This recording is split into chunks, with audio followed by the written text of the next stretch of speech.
어저께 여러분들도 놀라고 저도 놀랐습니다. 물론 좀 낌새가 이상했어요. 무슨 얘기? 행정법원에 MBC 방문진 이사와 관련된 그러니까 선임과 관련된 효력정지 가처분 신청을 인용을 했습니다. 원래 26일로 좀 연기하겠다 하는 것도 좀 이상했는데 분위기가. 네네. 어저께 판결 자체가 2인 체제를 문제시 삼으면서 이건 사실 나중에 본안 소송에서 돌이킬 수 없는 손해를 입을 가능성이 있고 다툼의 여지가 있으므로 가처분을 인용했습니다. 즉 지금 이진숙 방통위원장이 취임날 6명에 대해서 방문진 이사를 선임한 것을 지금 정지시켜버렸죠. 5명. 다섯- 네. 6명. 6명. 방문진이니까. 방문진 네네. 이사 6명입니다. 네네. 자, 이 6명이 그렇게 되니까 이게 어떻게 되냐면 8월 12일 날 임기가 맞춰진 사람들이 계속 방문진 이사가 되는 거예요. 네네. 이것도 사실 적법한지 참 의문입니다. 그거는 적법해요. 예. 왜 그러냐면 예. 방문진 법이 있거든요. 네. 방문진법 제가 찾아보니까 네네. 6조 2항에 있어요. 네. 6조 2항은 어떻게 규정되어 있냐면은 네. 임기가 끝난 임원은 후임자가 임명될 때까지 그 직무를 수행한다 이렇게 돼 있어요. 지금 갑자기 이 네네. 공백이 생기면 네네. 사실상 업무가 마비되므로 그렇죠. 그런 그러니까 어떤 지금 취지겠네요. 방문진 이사장이 네네. 옛날 한겨레 신문 편집국장하고 편집인 했던 권태선 권태선. 씨인데 예. 권태선 씨가 방문진 이사가 언제 됐느냐? 네.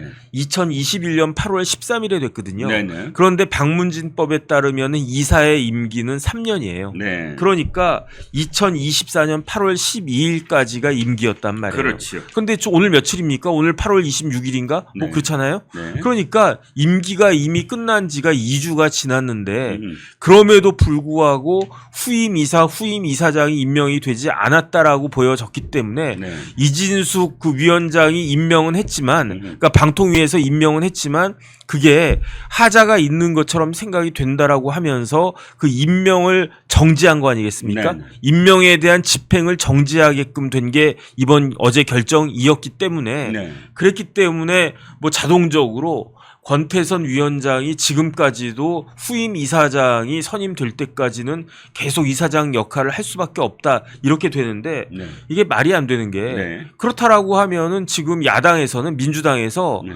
이거를 갖다가 그 방통위 상임위원을 이제 임명을 안 해버리면 네. 그러면은 권태선 씨는 임기가 끝났음에도 불구하고 죽을 때까지 계속 할 수 있다는 이야기거든요.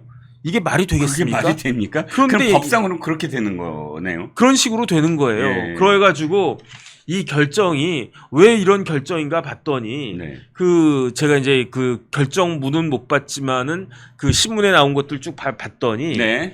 방통위법의 입법 목적에 따를 때 네. 그 2명이서 의결한 것은 그 입법 목적에 저해될 우려가 있다. 네. 그게 무슨 의미냐면은 네. 방통위 상임위원은 5명으로 구성이 되어 있는데 그렇죠. 대통령이 2명, 여당이 1명, 야당이 2명 이렇게 5명이잖아요. 그렇습니다. 이렇게 한 방통위법의 입법 목적은 네. 이러한 상임위원회 구성에 정치적 다양성을 반영해야 된다. 이게 입법 목적인데 네. 지금 2명밖에 없으니까 그러니까 방통위는 일하지 말라 이 이야기거든요. 네. 네. 그런데 법을 해석하는 그 원칙이 몇 가지가 있는데 네. 제일 기본적인 게 물리적인 해석이거든요. 네. 그냥 있는 그대로 법 규정을 갖다가 해석을 해야 되는 거고 네. 네. 그런데 물리적 해석 가지고 법을 잘못 만들었든지 뭐 그래가지고 아리까리한 경우에는 한 목적적으로 해석해야 된다. 뭐 그런 뭐 그다음에 연역을 봐서 연역적으로 해석해야 된다. 이런 법의 해석 방식이 있어요. 네. 그런데 한 목적적 해석 방식이라고 하는 건 그야말로 입법 목적이 뭔지를 봐가지고 해석해야 된다라는 그런 의미인데 네. 그런데 그거는 물리적 목적이 말 그대로 이게 무슨 뜻인지가 아리까리하고 애매할 때 한 목적적으로 하고 입법 목적을 찾아야 된단 말이에요. 네. 네. 그런데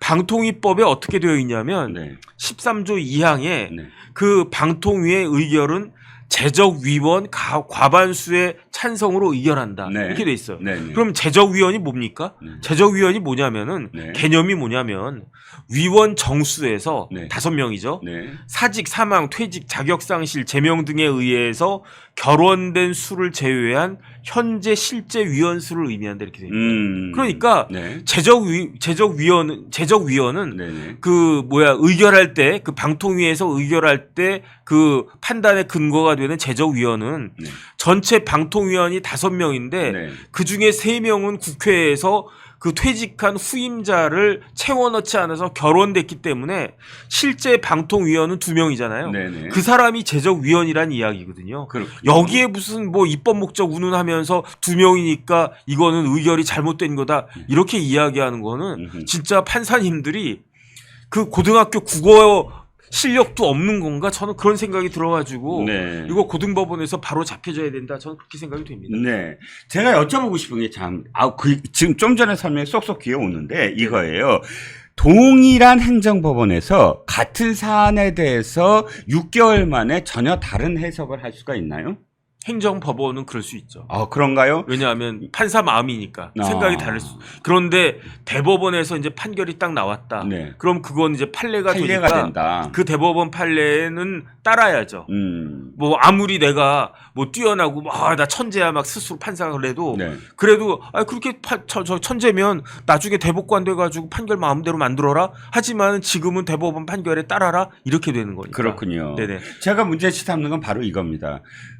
지난 3월입니다. 3월에 네네. YTN 노조가 행정법원에 효력정지 가처분 신청을 했어요. 그 전에 했지. 3월에 판결이 나왔으니까. 어떤 네네. 판결이냐면 YTN이 지금 민영화됐잖아요. 네. 유진한테 넘겼습니다. 유진이 지금 소유자예요. 그런데 당시에 YTN 노조는 이거예요. 똑같이 2인 체제에서 이거를 의결했다. 네네. 그러므로 이것은 무효다라고 네. 주장을 했습니다. 그런데 그때 행정법원 1심은 각하시켰어요. 네네. 그러니까 저 YTN 노조가 항소를 했겠죠. 네네. 그러니까 고법에서 이렇게 얘기합니다. 2인 체제가 적절한 것은 아니다. 네네.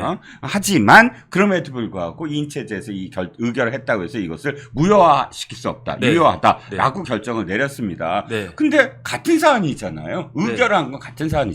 네네. 2인 체제가 의결을 했다라는 건. 네. 그렇다면 이게 MBC든 무슨 YTN이든 어쨌든 방통위의 위원장과 위원이 어쨌든 2명이고 이 2명이 의결을 한 사안이므로 유효하다라는 것과 이쪽은 아니다라는 쪽이 지금 상충된다라는 거예요. 네네. 그런데 제 상식적으로 네. 제적위원을 달리 해석할 수가 있습니까? 제적이에요, 제적. 네네. 적이 있는 사람. 네. 적이 있는 사람 2명밖에 없으면 그게 제적위원이지. 원래 법에 5명이 있어야지 그게 맞고, 그게 좀 전에 말씀하신 것처럼 5명이 다 채워져 있는 게 적절하지. 네. 하지만 적절하지 않더라도 제적위원은 2명밖에 없는 거잖아요. 그러니까 그런 아주 좋은 판결이 있음에도 불구하고 이게 이제 강제원 부장판사가 이걸 갖다가 결정을 했는데, 네. 곧 죽어도 자기는 생각이 다르다라고 이야기하는 거예요. 근데 이거는 어쩔 수는 없어요. 뭐 아무리 아니야 저 강 부장 그거 아니고 제적위원이 무슨 뜻인지 잘 생각을 해봐. 그래도 강 부장이 아니야 나는 그냥 입법 목적 생각할래. 그러면서 빠득빠득 우기면 어쩔 수가 없는 게 현실인데 이러한 부분들은 고등법원에서 이제 수정돼야 된다, 정정돼야 된다. 그런데 안타까운 건 뭐냐면 네.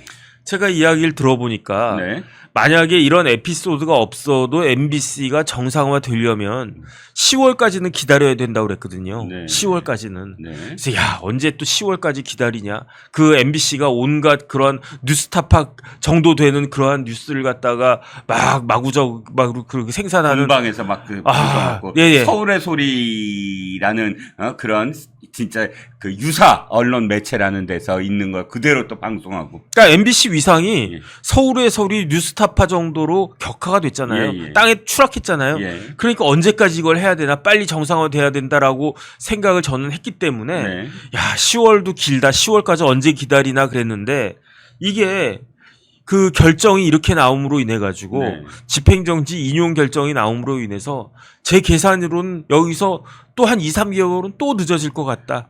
아니 고법이 이거 갖고 또 한 2, 3개월 걸려요? 제가 봤을 가처분 때 신청과 그 정도 관련된? 걸릴 거예요. 하세월이군요. 하세월. 정말 우라통이 터집니다.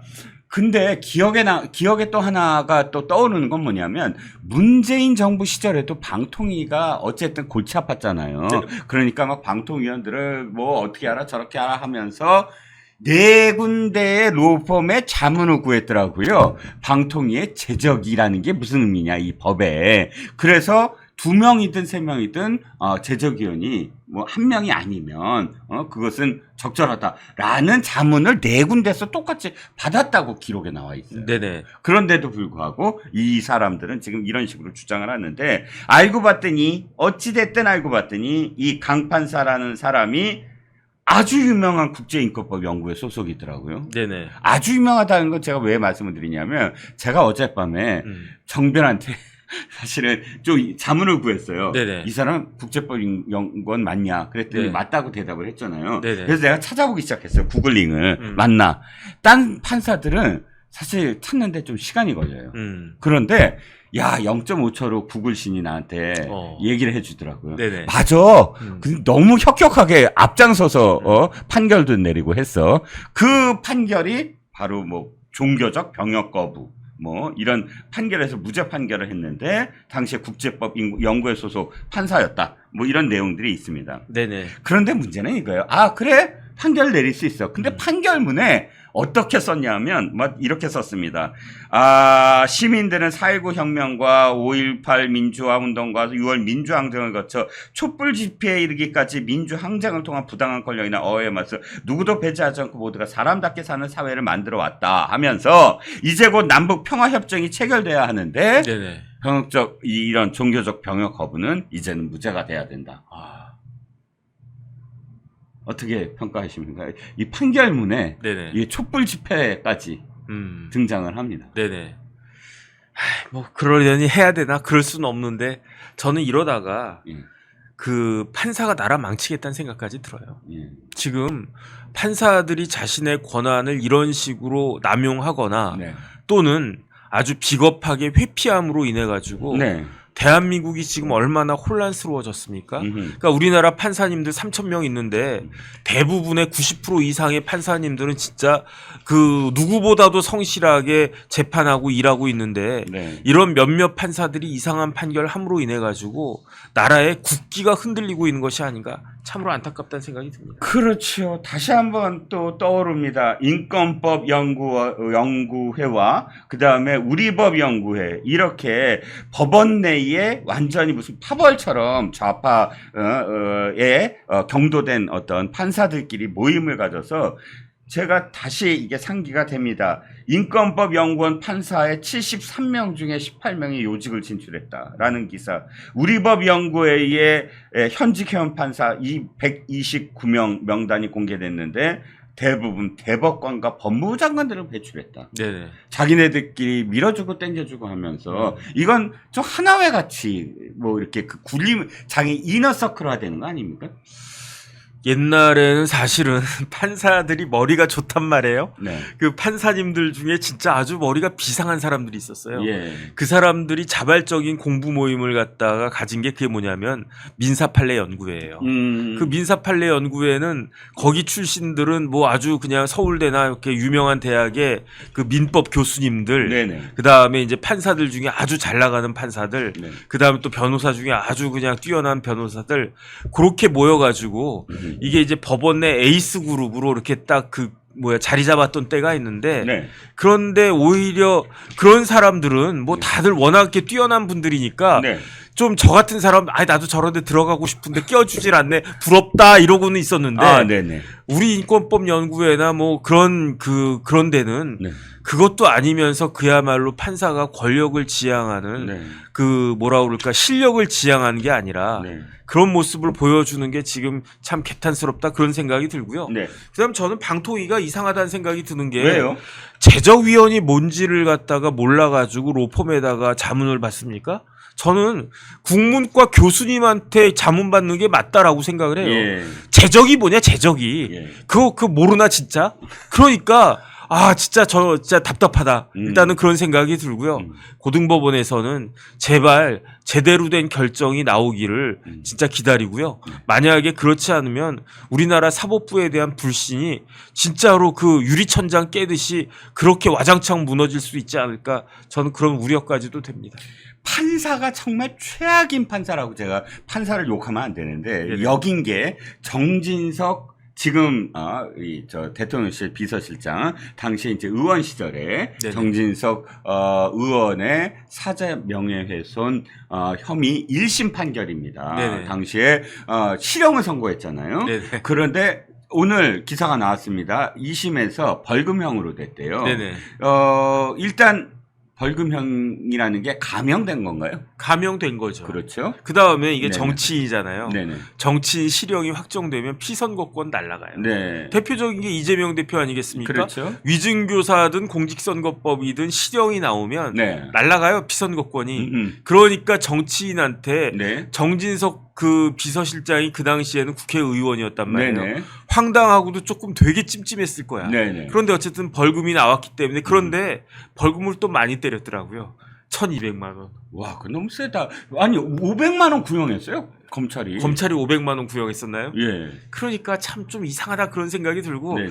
아예 뭐 어쨌든 그때 그 박판사인가 누구였던가 기억이 나는데 그렇죠. 박병곤입니다. 이름도 기억이 납니다. 그런데 어쨌든 법정 구속 안 시킨 게 다행이다. 저는 그 생각. 아니, 박병곤 판사가 어떤 사람이냐면 고등학교 때 SNS에 고등학교 때 글을 써갖고 네네. 내가 영통의 가장 나이 어린 정의당 뭐 당원이다라고 네네. 하면서 나의 반 아이들에게 레드 바이러스를 심어줘야 되겠다. 뭐 치기 어렸다고 칩시다. 네네. 그 다음에 가장 극악한 게 뭐냐면 이겁니다. 이재명 대표가 떨어졌을 때, 떨어졌을 때 막 한숨을 쉬면서 SNS에 통탄의 글을 올려요. 네네. 판사가 네. 이런 사람이 지금 정진석 당시 비대위원장. 국민의힘 비대위원장한테 이 묵과할 수 없다라고 네네. 하면서 그때 실형을 언도를 한 거거든요. 네네. 이런 정치적 편향성을 갖고 있는 사람이라면 그거를 아예 SNS에 대놓고 이게 어떻게 알겠습니까? 판결 나온 다음에 기자들이 다 찾아봤는데 그런 SNS 글을 올렸던 사람이에요. 네네. 버젓이 그때까지도 살아있다고 합니다. 그러면 사실 이 사법부가 이렇게 정치적으로 편향된 아니 어느 쪽으로든 상관없어요. 사람을 계속 판사로서 임명할 수가 있나요? 일단 판사님들은 10년에 한 번씩 재임용 이제 그 테스트를 갖다가 받는데 네네. 근데 이제 팔이 안으로 굽는다고 웬만해 가지고는 재임용에서 탈락시키는 경우는 없죠. 그런데 판사는 공정해야 하지만 더 중요한 거, 그만큼 중요한 게 뭐냐면 공정해 보여야 된단 말이에요. 아무리 결과적으로 공정한 판결을 했어도 네. 재판하는 과정에서 누구 왠지 이제 편파적인 것 같다 그런 느낌을 주면 그 재판은 잘못된 재판이거든요. 네. 그러면 거기에 대해서 불복을 하겠습니까? 분명히 패소한 사람이 있을 텐데 굉장히 그냥 뭐 원고 편만 막 드는 것 같은 승복 못하죠. 그럼 승복 못해요. 그러면 네. 그 재판이 제대로 된 재판이라고 할 수 있겠습니까? 그러니까 판사, 검사 이런 사람들은요. 네. 그 칼을 만지는 사람들이거든요. 네네. 사람을 살릴 수도 있고 죽일 수도 있는 그런 칼을 만지는 사람인데 예, 예. 그 가끔 보면 어떤 일이 벌어지냐면요. 예, 예. 경찰서나 이런 데서 권총 가지고 장난하다가 오발해가지고 사람 죽는 경우도 있어요. 네네. 그게 판사 검사거든요. 예. 판사 검사 총하고 칼 이런 거 다루는 사람인데 네. 이거 가지고 장난치다가 사람을 갖다가 다치게 하거나 죽게 할 수도 있단 말이죠. 그렇죠. 그러니까 네. 판사 검사들은요. 네. SNS 하면 안 돼요. 그럼요. 만약에 박병곤 그 판사가 본인 양심에 따라 가지고 네. 나는 정진석이라고 하는 피고인에 대해서 실형이 나온 게 맞다라고 본인 양심에 따라서 하나의 그 치우침도 없이 판결을 했다고 하더라도 네. 그래도 그런 식으로 SNS에 글을 올리면 올린 순간. 그러면 그 사람이 과연 정말로 그 편파적이지 않고 공정하게 재판했다라고 누가 믿겠습니까? 그렇죠. 그런데 박병곤 판사의 저런 행태는 네. 그 사람한테만 끝나는 게 아니에요. 그럼. 그렇게 되면 어떻게 되냐면 네. 대한민국 법원 전체가 네. 의심을 받는 그러한 모습을 갖다 보이기 때문에 네. 그러니까 대법원 규칙에 네. 판사들은 웬만해서는 그 SNS 하면 안 된다. 네. 저런 식으로 SNS 하면 징계받는다. 이런 규정들이 있는데 네. 규정만 있으면 뭐 합니까? 징계를 갖다가 때려야지. 네. 답답해 죽겠네. 아이고, 지금 진짜 속이 끓네요. 지금 찾아봤더니 더 많아. 조국 법무장관 자녀 입시 비리가 불거지니까 네네. 누가 돌을 던질 수 있느냐. 권력측 발표 그대로 사실화됐다. 약자에게만 강한 건 깡패다. 라는 글들을 올렸네요. 뭐 하나같이 주옥 같은 글들만 올립니다. 어찌됐든 뭐 2심도 벌금 1200만 원 진짜 뭐 기가 막힙니다. 아시다시피 지금 정진석 비서실장의 한 표현은 좀 일부 표현이 과할 수는 있어도 사실 여부를 얘기하면 네네. 사실상 다툼의 여지가 커요. 그러니까 당시의 얘기는 이거거든요. 그 노무현 대통령의 어떤 죽음과 관련해서 권양숙 여사와 노무현 대통령의 아들 그 다음에 사위 뭐 이렇게 해서 박연차에게 돈을 받았다. 기억하시겠지만 왜 그 노무현 대통령의 딸이 미국에서 뭐 살게 됐는데 뭐 집을 사느니 마느니 해갖고 박연차가 돈을 주고 또는 뭐 여러 가지 어떤 뭐 지원을 해서 이 권양숙 여사가 돈을 받았다. 그래서 당시 그것을 알게 된 노무현 대통령이 대노했다. 여기까지는 월간지라든지 이런 데 다 나왔는데 네네. 문제는 그 다음에 정진석 비서실장이 뭐 부부싸움을 해서 뛰쳐나갔다는 등 이런 확인할 수 없는 그러니까 그 부부의 어떤 명예를 실추할 수 있는 표현들이 사실 굉장히 큰 문제를 또 야기할 수 있었거든요. 네네. 그러니까 사실 여부와 관련된 다툼만 할 수 있다면 저는 이것과 관련돼서 무슨 허위 사실이다 아니다 이렇게 얘기할 수는 없을 것 같긴 한데 아쉬운 부분이 조금 있지만 그럼에도 불구하고 1200만 원은 좀 너무 심하지 않나요? 네네. 어쨌든 좀 아쉽다는 그런 생각이 들고요. 네네. 그래도 실형이 안 나왔으니까 네. 뭐 그럴 거라고는 당연히 생각을 했는데 네. 그나마 이제 그 다행이라고 생각하시는 게 좋겠다 그 생각이 듭니다. 네, 판사들의 이런 그 행태들과 관련돼서 이런 게 더할수록 다른 어떤 판사들의 그 신뢰도 역시 추락할 수밖에 없다. 사법부 전체에 대해서 정말 먹칠하는 거다라는 생각까지 했습니다. 면역력이 왜 중요한지 말 안 해도 다들 아시죠? 저는 몇 년째 환신을 꾸준히 먹고 있는데 면역력만큼은 걱정 안 합니다. 요즘 같은 시대 튼튼한 면역력에 건강까지 쑥쑥 지금부터라도 환신 꼭 챙겨 드세요. 드셔본 분들만 그 진가를 느낄 수 있다니까요. 이제 면역력은 환신에 맡기고 건강하고 즐거운 인생 누리자고요. 요즘 부쩍 면역력이 걱정이세요? 면역력을 팍팍 튼튼하게 챙기고 싶으세요? 부담 없이 전화해서 지금 바로 상담 받아보세요. 민주당이 그렇게 난리쳐가지고 공수처를 만들어놨더니만 네네네. 1호 공수처 사건 유죄 확정 판결이 네. 좌파 교육감 네. 조희연 애보로 보낸 것. 그렇죠, 그렇죠. 야, 네. 이거 진짜 보면서 사필 귀정이다라는 생각이 있는데 그렇죠. 조희연 네. 삼선 서울시 교육감이 됐는데 네. 죄명이 국가공무원법 위반, 네. 직권남용 권리행사 방해죄라고 하는데 그렇죠. 죄명이 뭔지 잠깐 좀 설명해 주시겠어요? 구체적인 죄는 이제 그거죠. 쉽게 말하면은 정교조 해직교사 어허. 4명인데 이분들이 모두 선거법 위반이라든가 본인 이런- 선거를 도와줬던 바로 사람이라고요, 그중에 그것도? 그중에 한 분은 바로 과거 자기 교육감 선거할 때 단일화할 때 그러니까. 했던 사람이거든요. 네. 선거 보훈이라고밖에 할 수 없는 아. 그런 상황에서 예. 이 5명을 부하 간부들이 안 됩니다라고 예. 만류를 하는데도 그냥 다 고용을 시켜준 거예요. 야 해. 네. 네. 그냥 고용을 시켜준 거예요. 네. 그래가지고 이 재판이 지금 바로 말하는 대로 그게 이제 공수처에 걸려가지고 네. 지금 2년 8개월, 그 3년을 지금 끌었습니다. 그렇죠. 3년을 끌어가지고 이 끄는 동안에 또 이분이 다시 또 선거에 나왔잖아요. 그러니까요. 그래서 3선을 결국 달성을 하고 말았습니다. 야. 이게 가장 저는 이 법원이 이렇게 판결 내린 거는 환영합니다만은 이렇게 정말 그 재판이 지연되고 이런 식으로 정말 갈 수 있었는가? 좀 더 빨리 좀 그 재판 결과가 나와가지고 이렇게 지금 이 10월달에 보궐선거 해야 되는데 거기 비용만 400 몇십억 원이 드는 거예요. 아. 이게 결국 재판을 지연해서 어차피 교육감이 될 수 없는 사람을 예. 재판을 지연해서 이 사람이 그 틈을 타서 선거에 나올 수 있게 만들었고 또 거기에 또 보수 진영은 분열을 하는 바람에 그야말로 법원 그리고 이제 보수 진영의 자중질환 이런 걸로 인해서 이렇게 절대 교육감이 될 수 없는 사람이 3선에 당선되는 이 해악을 온 국민한테 서울 시민한테 끼치게 만들었다. 아하. 법원은 정말 재판 지연 반성해야 되고 보수 진영은 오로지 사익에 눈이 멀어 그 서로 싸우다가 범죄자한테 예. 누구보다도 지금 애들 교육에 가장 높은 도덕성이 요구되는 교육감. 예. 근데 이거 지금 뭡니까?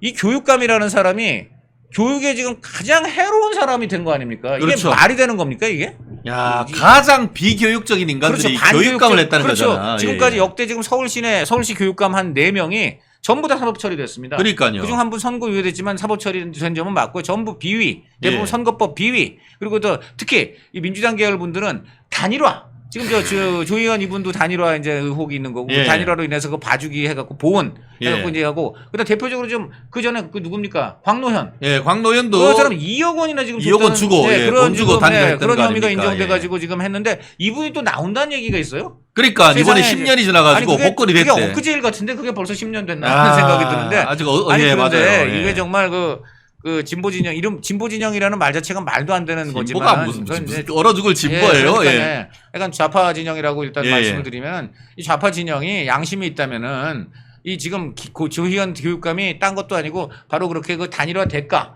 보은 지금 그 취업 혐의로 지금 여러 가지 혐의가 있지만 그 중에 그런 것도 있는 거 아니겠습니까? 네네, 그렇게 그렇습니다. 날아간 자리에 또 다시 그 보온을 그 단일화를 그렇게 거래를 하고 예, 그런 예. 혐의가 지금 인정돼서 그 교육감 자리가 날아간 사람을 다시 한번 거기에 이제 공천이 된다면은 이거는 좌파가 정말 그 뭐라 그럴까요? 이제 그 문 닫아야죠. 그렇죠. 네. 그렇습니다.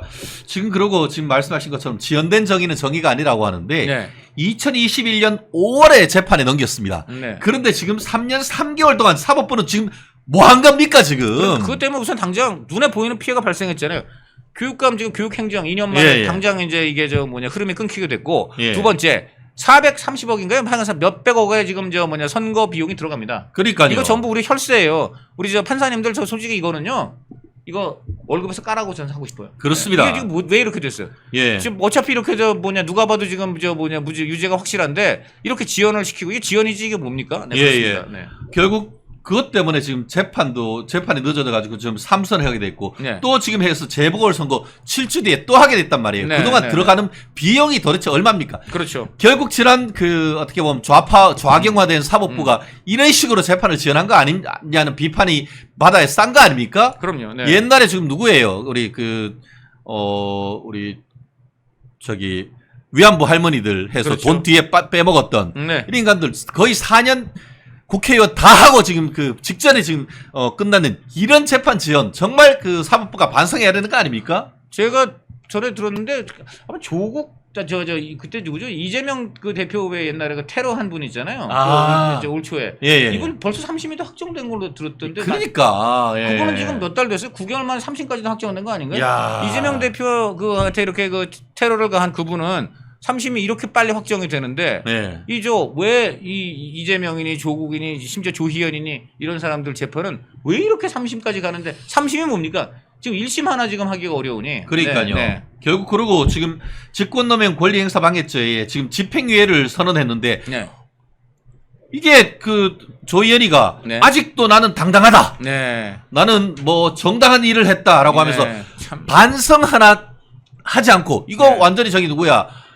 드루킹 네. 사건에 대해서 그 이번에 사면 복권됐던 인간하고 똑같이 이렇게 고개 빳빳 들면서 그나마 김경수는 이번에 복권되니까 국민들한테 좀 미안하다라는 얘기도 했습니다만 네. 조희연이 이런 사람 깜빵 보내야 되는 거 아닙니까 이거? 제가 볼 때는 실형 선고해야 되는 거 아니에요 이거? 이분 근데 지금 속으로 그러겠죠. 딱 3년만 뒤에 예. 저희 민주당 대통령 되면은 또 사면 복권해서? 사면 복권 된다. 그렇게 생각할 겁니다. 아마. 네. 그러니까 지금 그 민주당 쪽에다 대고 얘기하는 거예요. 지금 다 떳떳하니까 사면 복권 시켜줘 지금. 네. 바로 그리고 이분이 예상을 많이 했다는 얘기가 많잖아요. 예, 예. 사실 1, 2심에서 다 이렇게 유죄가 똑같이 인정됐으면 예. 뭐 뻔한 얘기지 않습니까? 예. 그러니까 이제 이분이 보니까는 그런 얘기가 나오고 있지 않습니까? 원래 예산이 또 13조 내지 14조 엄청나게 많은데 예. 내년 예산은 갑자기 30%를 줄였다. 지가 잘릴 것 같으니까. 지금 잘릴 것 같으니까 그렇다고 뭐 단언은 못하겠지만 왜 갑자기 줄였냐? 네. 여기 그렇지 않아요. 지금 예산 절반 줄여야 될 판 안정기금도 내년이면 바닥이다. 이런 얘기를 지금 할 뿐더러 지금 갑자기 이 내년이 확 줄었다는 거예요. 뭔가 냄새가 좀 나네요. 아니 그게 지금 왜 줄였는지 모르겠습니다. 갑자기 긴축을 하셔야 된다는 이유가 뭐 있는지는 모르겠어요. 근데 이 보수 진영 쪽에서는 이렇게 얘기를 합니다.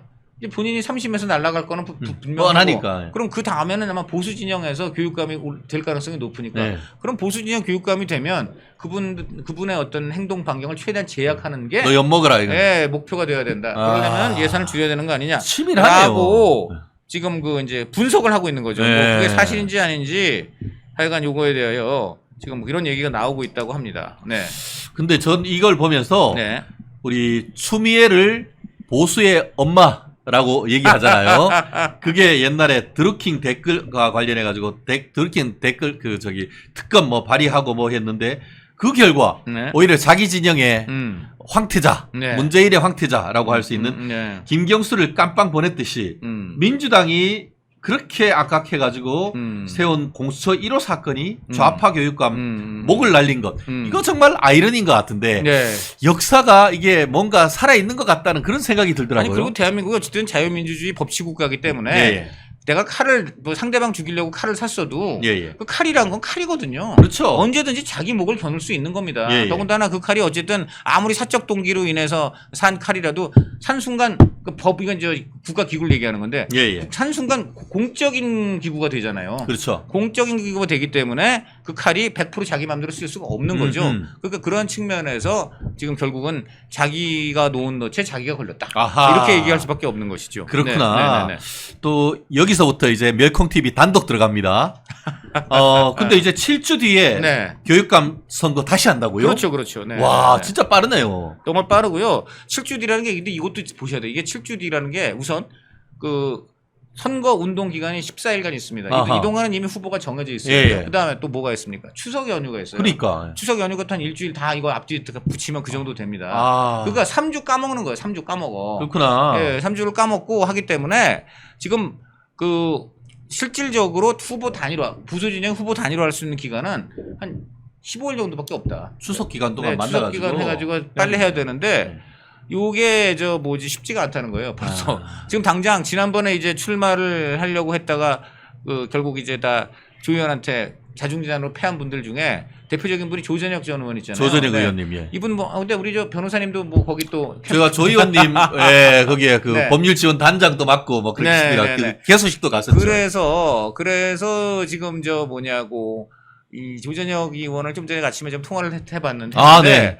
본인은 그 당시에 그 조직 해단식을 갖지 않으셨다고. 아하! 야, 의지가 확 느껴지는데요. 왜냐면 누가 봐도 너무나 억울하고 예. 그다음에 뭐 지금 말한 대로 본인은 아마 그 생각을 하셨겠죠. 조 예. 의원이 임기 중에 분명히 법의 심판을 받아서 날아간다. 예. 아마 그 가능성이 굉장히 크지 않겠는가. 그러니까 그런 점에서 반드시 나는 그 이후를 대비를 해야 된다. 이런 게 굉장히 크다고 봅니다. 그래서 지금 뭐 그 수백 명은 다른데요, 그 조직이. 그리고 지금 어저께 판결이 난 직후에 또 엄청나게 많은 사람들이 지금 돕겠다. 이렇게 지금 계속 연락이 와가지고 본인은 굉장히 지금 천군만마를 얻은 기분이다. 아하, 이제 그렇죠. 이런 얘기인데 문제는 또 한 번 다시 이제 보수 진영 후보들이 아하. 난립할 가능성이 커졌습니다. 그렇죠. 왜냐면 실제로 이제 지난번 같은 경우에도 보수 후보가 3명으로 나뉘어서 그 네. 3명을 합하면은 네. 이 조 의원이보다 15% 정도 그러니까요. 득표율이 높았음에도 불구하고 표가 네. 나뉘어가지고 네, 그러니까. 어부진을 줬던 거 아닙니까? 그러니까요. 이런 네. 사태를 막으려고 하면 어떻게 해야 되는 거죠? 뭐 일단은 제가 볼 때는 이게 지금 정당이 하는 게 아니고 예. 그냥 막연히 진영이란 말입니다. 예, 이게 예. 굉장히 이게 포인트가 되는데요. 그러다 보니까 이게 위에서 어떻게 이거를 좀 가르마를 타주고 최종적으로 어떤 예. 권위를 갖고 좀 당신은 미안하지만 좀 주저앉아 있어. 예. 뭐 이렇게 할 수 있는 게 없어요 지금. 그래서 제일 중요한 거는 이 나오겠다는 후보들 개인의 양식이 굉장히 예. 지금 중요하다. 정말 지금 나라와 교육을 위해서 예. 나의 사익과 예. 나라와 교육, 나라의 앞날과 교육 어느 것이 더 중요한가? 예. 이것을 좀 하는 그 개인의 양심이 굉장히 좀 중요하다고 보고 두 번째는 결국은 성숙한 여론이라고 봅니다. 예. 정파적인 그런 게 아니고 정말 이 자리가 무슨 정치적인 자리가 아니잖아요. 예. 우리 정말 소중한 초중고 학생들을 위한 자리인데 예. 그렇다면 정말 누가 사실상 그런 그 교육의 총수로서 적합한가? 이제 이런 판단 속에서 그 성숙한 여론이 결국 특정 후보를 이제 밀어준다든지 이런 게 이제 세 가지 표고 그 다음에 세 번째 이런 그 바탕 하에서 예. 뭐라 그럴까 이제 보수 진영에 좀 양식 있고 어떤 또 신뢰를 받는 분들이 한번 나름의 기구를 만들어서 중재에 나서야 되겠죠. 근데 앞에 두 가지가 전제되지 않고서는 예. 세 번째 것만으로는 저는 안 된다고 봅니다. 바로 그런 식으로 했기 때문에 지난번에도 2년 전에도 뭐 나름 그렇게 중재를 해보려고 하는 분들이 있었고 예. 그래서 이제 뭐 단일화 여론조사니 뭐니 그렇죠. 한다고 했지만요. 했었다가, 예. 그런데 아까 말한 대로 1, 2번의 전제가 없이 3번만 들이밀다 보니까 예. 조금만 어떤 뭐 거기 그 문제가 생겨도 그걸 핑계 삼아서 다 뛰쳐나가 버리지 않습니까? 그러니까요. 그거 안 돼요. 그래서 1, 2번이 굉장히 중요하고요. 제발 좀 하나만 양심에 호소하는 거는 바로 본인들의 어떤 사적 동기만을 앞세우고 본인들만 어떻게든 나가겠다고 하는 바람에 결국은 교육감 자리를 통째 조희연한테 헌납을 했고 그렇죠. 그 결과 엄청나게 지금 그 교육이 망가졌다. 그렇죠. 이거를 좀 알아야 됩니다. 지금 보면은 지금 그런 얘기가 나오고 있더라고요. 박원순 때 왜 무슨 공동체, 서울 공동체니 해서 이거 해갖고는 다 알고 보니까 그 좌파 단체 그냥 보조금 젖줄로 만들었잖아요. 그렇죠. 예. 근데 조희연도 똑같이 했다는 겁니다. 똑같죠. 조전 의원 말에 따르면은 예. 조희연 교육감도 지금 뭐 무슨 교육 공동체니 뭐 해고 마을마다 지역마다 막 많이 만들어가지고 예. 사실상 그 좌파 단체들 그렇죠. 보조금 파이프라인 역할을 지금 해줬다는 거예요. 결국 그 선거 때에 네. 이용할 수 있는 네. 전위대 네. 아방가르드를 네. 만들어 놓고 그걸 통해서 네. 평소 때 그 자금을 해서 관리를 네. 하고 네. 선거 때 이용하는 네. 이런 좌파들의 전략 아닙니까? 지금 다행히 네. 제가 볼 때는 지금 그 민주당 쪽에는 지명도 있는 인사들이 저기 조전혁 이런 분들이 지명도가 상당히 있잖아요. 그렇죠. 예.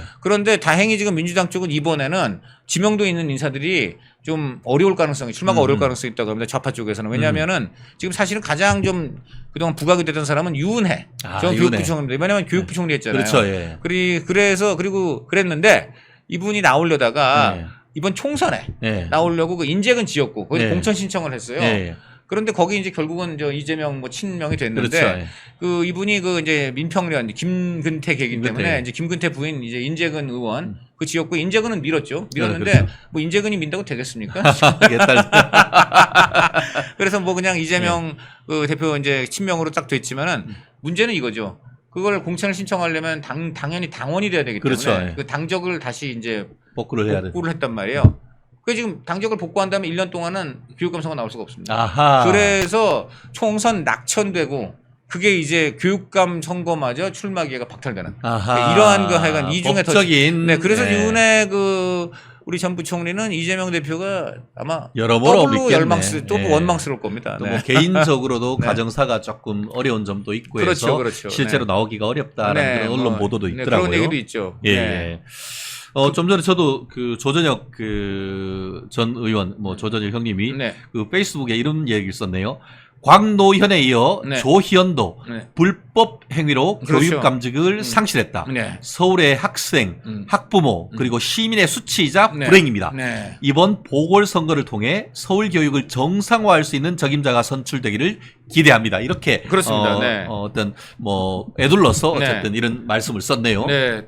또 그리고 이번에 보면은 하여간 이 보수인지 진보인지 이런 게 좀 불분명한 분들도 많은데 이런 어허. 분들이 뭐 나는 보수다. 어허. 뭐 이런 식으로 또 이제 하는 경우도 있다. 뭐 네. 이런 지금 얘기도 좀 나오고 있어요. 그래서 과거에 좀 행적들을 잘 봐가지고 예. 이분이 보수라 그러는데 보수 정부 때 예를 들어 뭐 그 보수 대통령 반대하는 예. 이런 데다가 막 이제 막 입장을 내고 뭐 또 이런 분들이 지금 나온다는 얘기도 있습니다. 네네. 그래서 하여간 만약에 이제 보수 성향의 교육감을 원하시는 분들이라면은 한번 누가 정말 보수인가 네. 하는 부분은 면밀히 좀 따져야 돼요. 근데 보수 진보 따지기 앞서서요. 네. 기본적으로 우리 애들 교육에 최소한 교육을 더 잘 시키라는 것도 네. 주문 안 하겠습니다. 애들 보기에 최소한 부끄럽지만은 좀 아는. 그렇죠. 뭐 이런 분들 나와야 되는데 지금 볼 때 애들 눈을 가려야 되는 사람들이 다 나왔잖아요. 정말 이런 사람들이 교육감을 해왔다는 점에서 정말 저는 교육감 제도가 필요한가 하는 생각까지 들어요. 네. 그렇습니다. 학교를 학교답게라고 네. 하면서 그 조전혁 전 의원께서 지난번 그 교육감 후보로 나왔을 때 그런 얘기를 했었는데요. 사실 조전혁이 누구냐? 네. 아주 쉽게 표현하면은 교육계의 김문수 같은 사람이다. 이렇게 그렇습니까? 표현을 하면 네. 될 것 같아요. 저는 잘 그분 잘 옛날에 모르는데, 한나라당 네. 국회의원일 때에 음.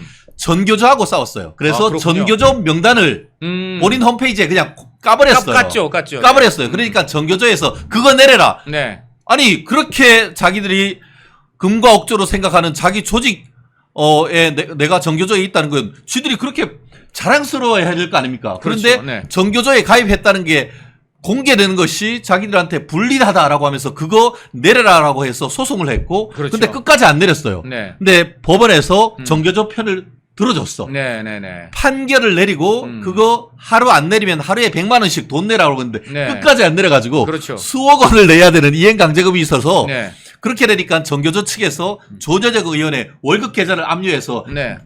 빼가가지고 네. 그 조저적 의원께서 자기의 어떤 신념을 관철하는 속에서 전 재산이 사실 다 날아가가지고 와, 대단하군요. 정말 어려운 네. 게 어렵게 살 정도의 정말 살아있는 투사입니다. 아, 그렇군요. 제가 그런 것을 그 소신을 제가 그 높게 사가지고 제가 그 조전혁 형님을 형님으로 모시고 제가 막 그 선거 때도 도와드린 그런 분이거든요.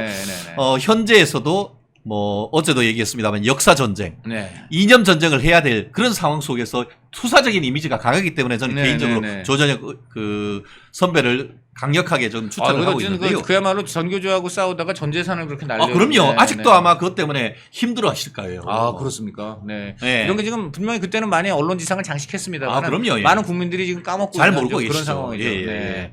그러니까 지금 이렇게 그 이념화된 그 왼쪽으로 지나치게 경도된 학교를 네. 다시 끌어와서 정상화할 수 있는 사람 누굴지 뭐 우리 멸콩 TV 시청자 여러분 제가 저의 개인적인 소신을 얘기를 했을 뿐인 것이지 네. 여러분 후보들을 보시고 지지할 수 있는 분들은 지지해 주시고 적극적으로 투표해 주셔야 됩니다. 제가 이번에 보면은 그 하여간 지금 교육감 제도가 썩을 대로 썩어가지고 예, 예. 이게 지금 교육감이 아니고 완전히 무슨 정치 조직 그리고 예. 지금 다 후보 단일화 해갖고는 매순위 또 그다음에 이후에 보훈 취업인이 이런 것까지 갈 때까지 가지 않습니까? 예, 예. 저는 정말 이제 교육감 직선제 해야 되나? 예, 예. 그리고 직선제 할 때마다 지금 저렇게 정말 교육을 위한 게 아니라 교육을 반교육, 예? 애들 완전히 그냥 망치는 사람들이 저렇게 됐다는 것은 이 직선제 이거 좀 폐지해야 된다고 저는 솔직히 좀 생각을 해요.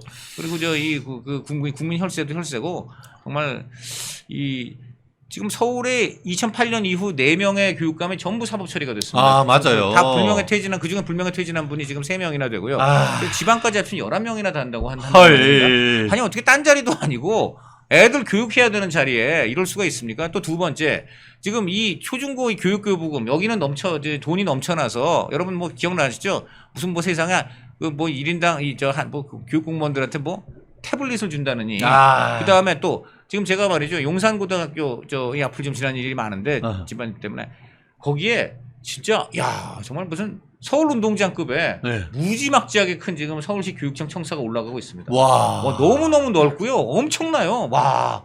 저 그거 한강이 보이겠네요. 그것도. 정말 제가 보니까 이제 층수가 얼마인지 모르겠는데 네. 엄청나게 넓습니다. 그게 지금 막 그냥 계속 파고 있어요. 서울시 교육청이 그렇게 큰 청사가 필요한지 저는 이해가 할 수가 없어요. 그러니까요. 네. 사실 그렇잖아요. 네. 결국은 제가 사실 제 민증 까겠습니다. 제가 71년생 돼지입니다. 네. 대한민국 건국 이래 제 동기들이 110만 명이 넘을 정도로 가장 많은 인원들인데 근데 지금 1년에 몇 명 나오죠?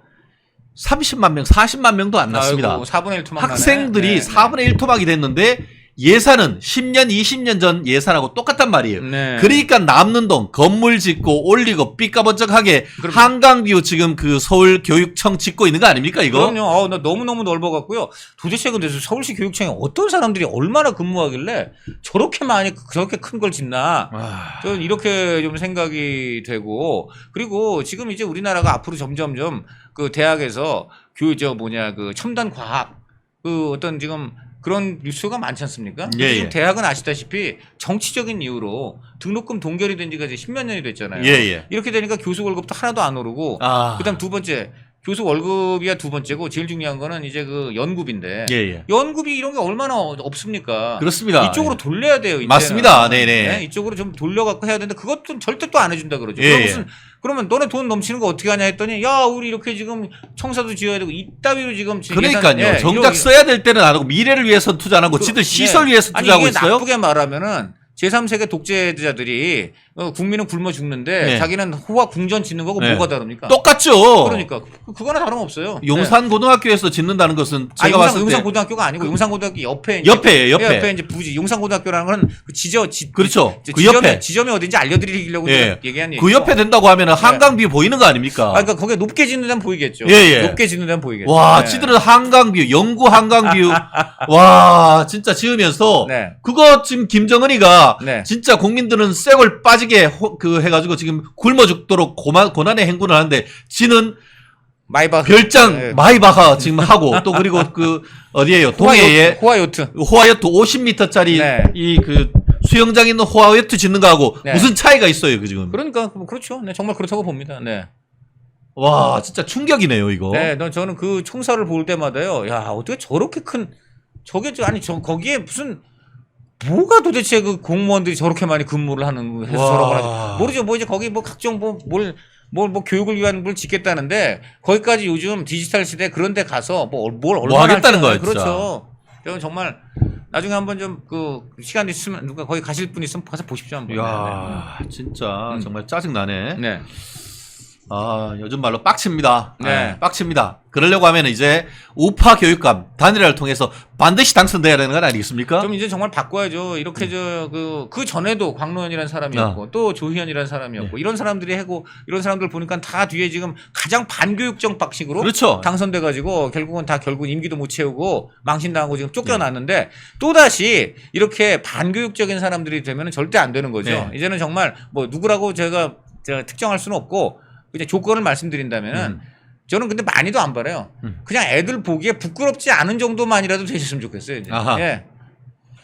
야, 그렇습니다. 사실 뭐 광내연이 하고 지금 조희연. 조희연이 같은 경우에는 혁신 교육이라고 하면서 혁신 학교 됐습니다.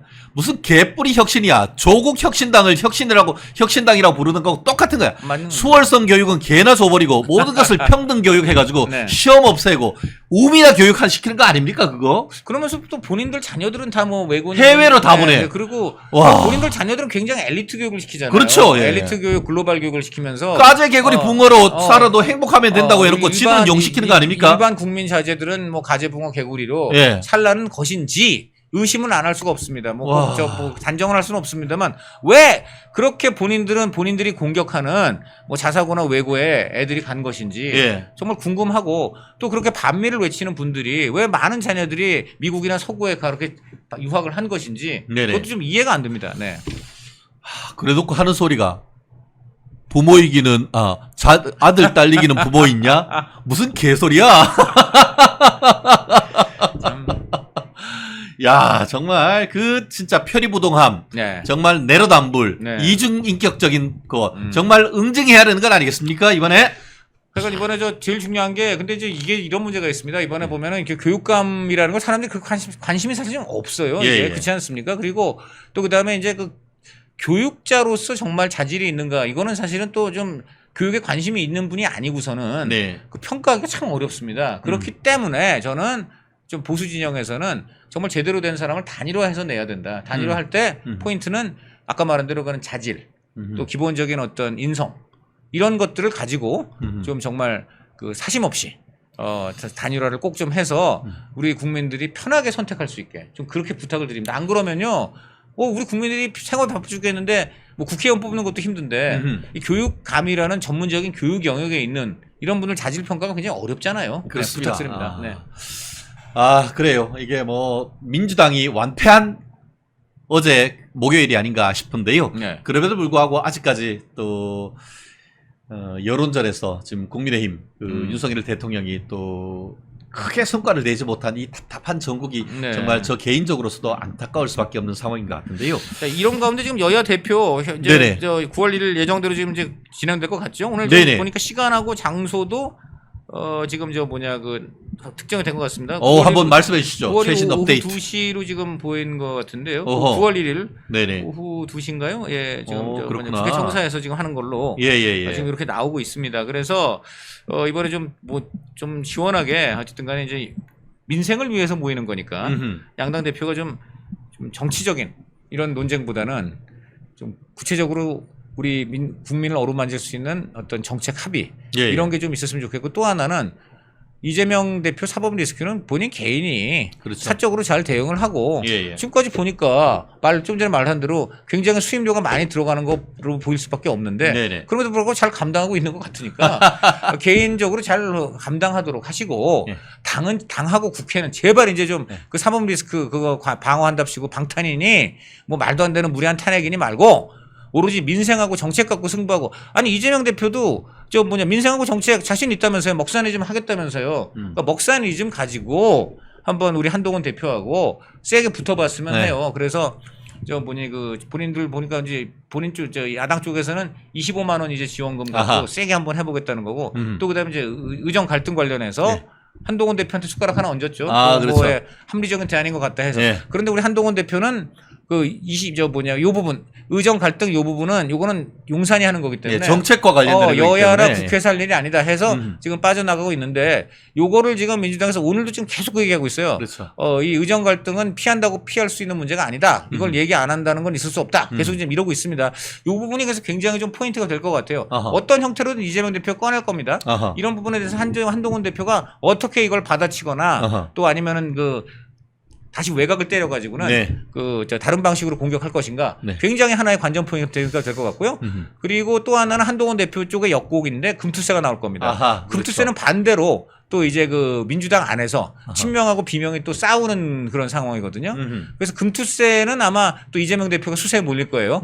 그래서 양쪽이 저는 이번에 한번 이 금투세하고 의정 갈등 요 두 개가 정책 민생 이슈이기 때문에 한번 두 대표의 실력 누가 더 이런 민생 이슈, 정책 이슈에서 제대로 아젠다를 끌고 또 상대방으로부터 자신을 방어할 수 있는가? 한번 굉장히 재미있게 볼 수 있는 그런 좀 관전 포인트가 될 것 같습니다. 그렇습니다. 사실 TV에 생중계를 했다고 하면은 국민이 알 권리도 충족하고 정말 누가 대권 갈 수 있는 역량을 갖춘지 충분히 볼 수 있을 텐데 이재명이가 빤스런 했지 않습니까? 빤스런. 근데 이른바 코로나 빤스런 하는 동안 한동훈 대표하고 토론 배틀하면서 특별 훈련 좀 했을까요? 저도 좀 가장 큰 이해가 안 되는 게 이원석 검찰총장만 해도 네.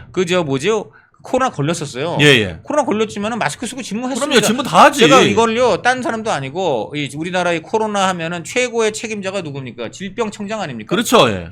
지영민 질병청장한테 이재명에게 안 했어요. 예. 일반적으로 물어봤어요. 예. 청장님 최근에 이제 지금 시중에 창궐하고 있는 이 코로나는 어떻게 봐야 됩니까? 그랬더니 이제 이거는요 과거에 이제 큰 문제가 났던 그 코로나하고는 다르고 이거는 한 며칠 앓으면 되는 이제 그러한 이제 질병으로 격화가 됐다. 그래서 특별히 격리라든가 뭐 이런 거 조치는 하지 않고 있고 본인이 그냥 안정을 취하고 그다음에 중요한 거는 의사한테 가가지고 처방 받으면 지금 100만 원 가까운 우리 치료제를 국가가 지금 지원해줘요. 지원을 해가지고 5만 원짜리로 만들었어요. 와. 오브리게로. 그래서 이 5만 원짜리 약을 의사 처방을 받아서 이제 복용을 하고 한 며칠 좀 이렇게 좀 하면은 낫는다 이거예요. 그리고 그 며칠 하는 동안에도 격리할 필요 없어요. 그리고 또 어떤 의미에서는 자기가 일이 급하다 싶으면 가서 이원석 총장처럼 일하면 돼요. 일하면 돼. 그런데 굳이 병원에 입원까지 했다. 입원할 수도 있겠죠. 뭐 그걸 탓하지는 않겠습니다. 근데 입원했어요? 입원했다는 거 아닙니까? 입원했잖아요. 병원에 입원. 그거 모르셨어요? 그건 몰랐어요. 병원에 입원했다는 거 아닙니까? 지금 어떤 얘기를 하고 있냐면 이재명 대표가 또 그걸 다시 활용해가지고 지금 뭐 어제 윤석열 대통령은 뭐 의료 현장 문제 없다 그러지만은 문제 있더라. 내가 병원에 있어 보면서 피부로 느꼈던 또 그걸 다시 활용하고 있더라고. 아니 많은 국민들은 병원에 입원조차 못한다고 하는데 네. 그분은 입원, 네. 대장동 그분은 어떻게 그렇게 입원도 그리고 잘하시나? 이번에 또 재미있는 게 인천 계양에 있는 병원에 입원했다고 한 걸 보니까 지난번에 그 부산 헬기 파동이 크긴 큰 거 아니냐라는 얘기도 나오고 있습니다. 그렇네. 여러 가지로 보면은 참 이재명 대표 그 행보가 재밌어요. 이렇게 보면은 모든 행보 하나하나가 다 보면은 나름의 뭐가 좀 의미가 있어. 그러니까 네. 참 그래. 네. 좀 약삭 빠르다고 해야 되나요? 하여간 참 지금 코로나 터져준 시점도 그날 보면은 사실 껄끄러운 게 두 개나 있었잖아요. 그렇지, 재판하기 전날. 그다음 재판 전날이고요. 그다음에 또 문재인 만나러 가는 문재인 날이잖아요. 만나러 가기도 근데 문재인 만나서 기분 좋은 얘기 들을 게 하나도 없었거든요. 문재인이 뭐라 그랬어요? 네 혁신 회의 거 너무 나간다. 너무 거칠다라고 이재명 부하인 박찬대 그렇죠. 원내대표가 사전 예방했을 네. 때 그 얘기 했다는 거 아니에요? 그렇죠. 그러니 이재명 대표 가면은 그 얘기 나올 거 아닙니까? 네, 직접 대놓고 얘기할 그 거예요. 얘기가 뭐냐면 한마디로 혁신회의 갖고서 이제 다 지방의회 공천권 다 갖겠다는 거 알겠는데 그래도 뭐 열이면 한 8 먹고 둘은 줘야 될 거 아니냐. 그렇죠, 어떻게 예. 열을 다 먹겠다는 거냐. 뭐 이 얘기하는 거 그거거든요. 많이 먹었다, 아이가. 네, 많이 먹었다 아이가. 예. 이 얘기 나오니까 이런 예. 거가 뭐 좋을 리가 없죠. 그러니까 거기 출입 기자들이 그랬다는 거 아니에요. 뭐 코로나가 걸렸으니까 이제 당연히 믿겠는데 예. 다만 타이밍은 참 좋다. 예. 타이밍은 참 절묘하게 당연히 자연적으로 걸렸겠지만 어떻게 정치적으로 보면 타이밍이 참 좋아 보인다라는 걸 출입 기자들이 우스갯소리를 했다고 해요. 네. 그렇죠. 네. 3콤보 때린 거 아닙니까? 딱 해가지고 문재인이 만나러 가야 되는데 칭병 해가지고 칭병이라고 이제 단언할 수는 없겠죠. 그러니까 네. 병이 있었으면 병을 아. 이유로 하는 거니까 칭병은 맞죠. 그런 의미에서는 예, 예. 병이 이유가 되는. 네, 그래서 첫 번째는 문재인이 안 만나서 좋고 네. 두 번째는 그 다음 날 재판 안 가서 좋고 그리고 그 다음 날 지난주 일요일 오후 3시 한동훈 안 만나서 좋고 네. 야 3콤보 1타 3패 아닙니까? 거듭 그거? 말씀드리지만 이재명 대표가 그런 걸 노려서 병을 만들었다 이런 얘기는 절대 아닙니다. 예. 병에 그냥 걸렸는데 병에 걸린 결과 그런 3가지 어떻게 보면 이재명 대표 입장에서 좋게 해석될 일들이 이어지게 됐다 이런 예. 말씀이죠. 네. 네. 그렇습니다. 네. 아 진짜 아니 어떻게 그런 것들은 그렇게 기가 막히게 쓰냐. 네. 근데 이번에도 밝혀졌잖아요. 우리 재명이 없어도 민주당은 잘 돌아가죠. 아니 그 동시에 이거도 있어요. 또 그 코로나로 입원했다고 해서 재판 프로세스가 또는 그 유무죄가 바뀌지 않는다. 그렇죠. 대표적으로 그 이재명 대표가 그 코로나 입원한 날 그래서 재판이 연기된 바로 그날 김인섭 백현동 김인섭의 그렇죠. 2심이 있었는데 5년. 그냥 작은 밟혔고 예. 그다음에 의미가 있는 게 1심보다 2심이 이재명 대표의 연관성을 더 강화시켜주는 와. 판결만 엄청 나왔습니다. 예. 그래서 1심에서 뭐 이재명 대표 이름 언급이 뭐 20번인가 30번인데 여기는 70번 우와. 나왔다는 얘기가 있고요. 바꿔 더블로네요. 그다음에 이제 김인섭이라는 사람이 정진상 그리고 정진상만이 아니라 결국은 이재명 대표 그렇죠. 하고 다 연관이 돼 있는 이런 부분. 지금 이 김인섭은 지금까지는 나는 정진상하고 주로 했다라는 그렇죠. 것인데 그 판결문을 뜯어보면 정진상 뒤에는 이재명이 있구나라고 짐작할 수 있는 네. 그러한 논리들이 있어요. 예. 그래서 그런 점에서 그런 얘기도 있습니다. 만약 그날 이재명 대표 코로나 안 걸리고 아하. 본인 그 공직선거법 갔는데 그 직전에 김인섭 판결이 나왔기 때문에 표정이 어땠을까? 굉장히 그 표정이 볼만하지 않았겠느냐. 네. 네. 이런 얘기가 지금 법조 기자들 사이에서 나오고 있습니다. 그렇죠. 네. 얼굴이 사색이 됐다. 사색이 그리고 됐을 수 있다. 예, 그렇죠. 되었을 수도 있고 네. 못 씹은 얼굴이 됐을 수도 있겠죠. 그럴 수가 가능성이 예. 있다고. 그 직전에 그게 이제 결론이 예. 나는 거기 때문에. 병원에서 그랬을까요? 그건 알 수 없죠. 저희는 거듭 말씀드리지만은 코로나가 어떻게든 걸린 건 불행한 일이고. 네네. 그래서 하여간 뭐 어쨌든 간에 이제 쾌유가 됐다고 해서 다시 나온다니까 그건 다행이라고 그렇죠? 봅니다. 네. 회유해서 또 이제 법의 네. 판단을 받아야죠. 그러죠. 법 판단도 받고 또 한동훈하고 배틀해서 정책 대결에서는 뭐 물론 잘해서 뭐 민주당의 논리가 관철되는 거 그거에 또 뭐 국민 전체적으로 본다면은 정말 정책 대결에서 논리로 좋은 정책으로 승리한다면 그걸 누가 어느 국민이 반대하겠습니까? 네. 그렇습니다.